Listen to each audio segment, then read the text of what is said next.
ریا سکندر کو گھر کے کاغذات دکھاتی ہے اور کہتی ہے یہ گھر کبیر نے میرے نام کر دیا ہے اور اگر کبیر نے ہم سے کسی قسم کا بدلہ لینا ہوتا تو وہ یہ گھر کبھی بھی میرے نام نہ کرتا اور اس بات سے صاف ظاہر ہے کہ وہ مجھے دھوکہ نہیں دے رہا، اس لیے میں کورٹ میں بیان دوں گی کہ مجھے کبیر سے خلا نہیں چاہیے۔ ریا کی بات سن کر سکندر ریا سے کہتا ہے کبیر خان یہ سب کچھ مجھے نیچے دکھانے کے لیے کر رہا ہے۔ پھر ریا جواب دیتی ہے اگر کبیر کا کوئی ایسا خیال ہوتا تو وہ اب تک کر چکا ہوتا اور اب میں اسما آپی کی کسی بھی سازش کا حصہ نہیں بنوں گی۔ آپ کو بھی اب میری اس بات کے بارے میں سوچنا ہوگا کہ ضرور اسما آپی کا اس بات میں کوئی مفاد ہوگا کیونکہ وہ ہمیشہ کبیر کی اچھائی کا جواب برائی میں دیتی ہیں۔ یہ سن کر سکندر ریا سے کہتا ہے تم بڑی بہن پر شک کر رہی ہو۔ پھر ریا کبیر سے کہتی ہے آپ کے پاس اس بات کا کوئی جواب ہے کہ آپا نے ابھی تک دوسری شادی کیوں نہیں کی؟ ضرور وہ اس شخص کا انتظار کر رہی ہیں جس کے لیے انہوں نے مبین سے طلاق لی تھی، کیونکہ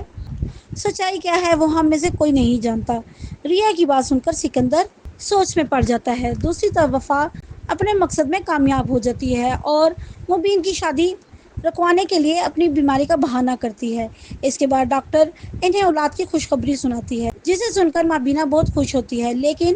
مبین سے کہتی ہے میں آمنہ کے ساتھ تمہاری شادی طے کر چکی ہوں اور اللہ نے ہمیں اتنا عطا کیا ہے کہ تم دونوں بیویوں کے اخراجات اٹھا سکو۔ یہ سن کر وفا مبین سے کہتی ہے آپ کو اولاد کی خوشی میں دینے جا رہی ہوں، لیکن اگر آپ پھر بھی دوسری شادی کریں گے تو میں اس کے ساتھ اس گھر میں نہیں رہوں گی، آپ کو مجھے دوسرا گھر لے کر دینا ہوگا۔ دوسری طرف سکندر اسما کے پاس جاتا ہے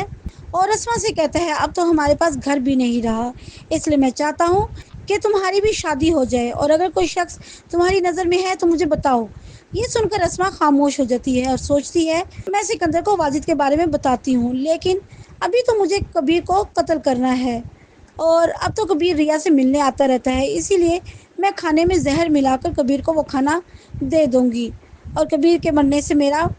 بدلہ پورا ہو جائے گا اور یہ گھر تو ویسے بھی کبیر ریا کے نام کر چکا ہے۔ اگر ویڈیو پسند آئے چینل کو سبسکرائب اور ویڈیو کو لائک اینڈ شیئر کرنا مت بھولیے گا۔ شکریہ۔